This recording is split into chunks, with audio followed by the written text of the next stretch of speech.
సకల దేవతా స్వరూపుడు శ్రీ షిరిడి సాయినాథ్ మహారాజ్ గారి పాదార విందాలకు శిరస్సు వంచి నమస్కరించుకుంటూ, పిల్లలతో గోళీలాడుతున్నటువంటి బాబాను స్కూల్ టీచర్ చాలా అసహనంగా చూస్తాడు.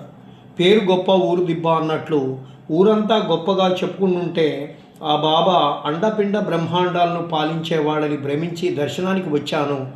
గోళీలాటే గెలవలేనివాడు నాకేం చేస్తాడు మేలు అనుకున్నాడు మనసులో మరుక్షణం. ఆ అండపిండ బ్రహ్మాండంతో ఆడుకునేవాడికి ఈ గోళీలు ఒక లెక్క అన్నారు బాబా గురి చూస్తూ. ఉలిక్కి పడ్డారు టీచర్. బాబా వైపు అనుమానంగా చూశారు. ఎలా తెలిసింది తన మనసులో మాట? అంతలో బాబా గోళీ విసిరాడు. గురి తప్పింది. బాబా ఓడిపోయాడు. హే మామ, గెలుపు నాదే, ఈసారి నువ్వే ఓడిపోయావంటూ ఉత్సాహంతో గోళీలు తీసుకొని పరిగెత్తాడు తాత్య. ఓపికతో ఏం చేస్తాడు, దేవుడైతే కదా అనుకున్నాడు టీచర్. మరుక్షణం జీవుడికి గెలిపించాలంటే దేవుడు ఓడిపోవాలి కదా శ్యామ అన్నాడు బాబా నవ్వుతూ. అదిరిపడ్డటువంటి టీచరు తలెత్తి విస్మయంగా బాబా వైపు చూశాడు. తాను విఠలునికి నల్లగా ఉంటాడని తన తల్లి ముద్దుగా తనని శ్యామ అని పిలిచేది. ఆ ముద్దు పేరు తనకి తప్ప ఈ ఊళ్ళో ఎవరికీ తెలియని తన ముద్దు పేరును శ్యామ అని ఈ బాబాకి ఎలా తెలుసు? జీవుడిని గెలిపించాలంటే దేవుడి ఓడిపోవాలి.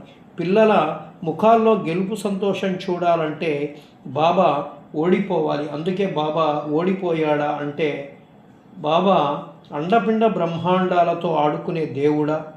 అయోమయంగా బాబా వైపు చూశాడు శ్యామ.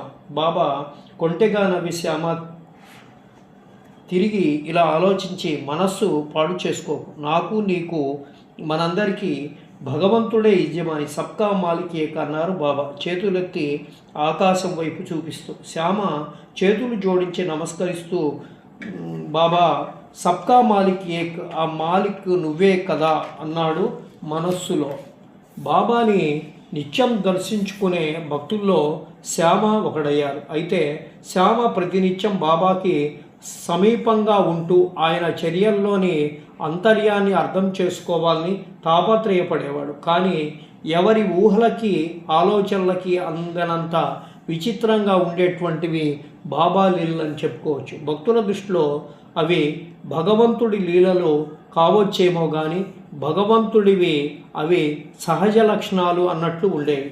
బాబా చర్యలు తనని ఆశ్రయించిన వారికి సలహాలిచ్చి మార్గదర్శనం చేసేవారు. బాబా అలాగే వింత వింత జబ్బులతో తన వద్దకి వచ్చేటువంటి రోగులకి విచిత్రమైన పద్ధతిలో చికిత్సలు చేసి రోగాల్ని నయం చేసేవారు. ఒకసారి పాము కరిచి ప్రాణాపాయ స్థితిలో ఉన్నటువంటి వ్యక్తిని బాబా వద్దకి తీసుకొస్తారు.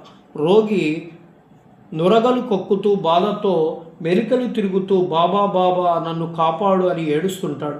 రోగితో పాటు బంధువుల రోదన కూడా హృదయ విదారకంగా ఉంది. బాబా ఆ రోగి వైపు తీక్షణంగా చూస్తూ ఆగు ఆగు, దిగు దిగు అని చెప్పి అరుస్తారు.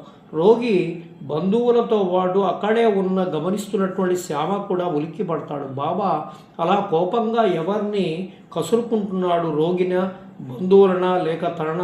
శ్యామ సందేహానికి సమాధానంగా రోగిలో వణకు గిలగిలా కొట్టుకోవడం తగ్గింది. పాము విషం పైకి ఎక్కకుండా బాబా ఆజ్ఞ పనిచేసిందని శ్యామకి అర్థమైంది. అంతలోనే బాబా పక్కనే ఉన్నటువంటి తుప్పల్లో గాలించి రోగిని కాటేసినటువంటి పాముని చేత్తో పట్టుకొని తీసుకొస్తారు. మనిషి నీడ చూస్తేనే బుసలు కొట్టేటువంటి పాము బాబా చేతిలో నిశ్శబ్దంగా ఒదిగిపోవడం చూసి నివ్వెరపోతాడు శ్యామ.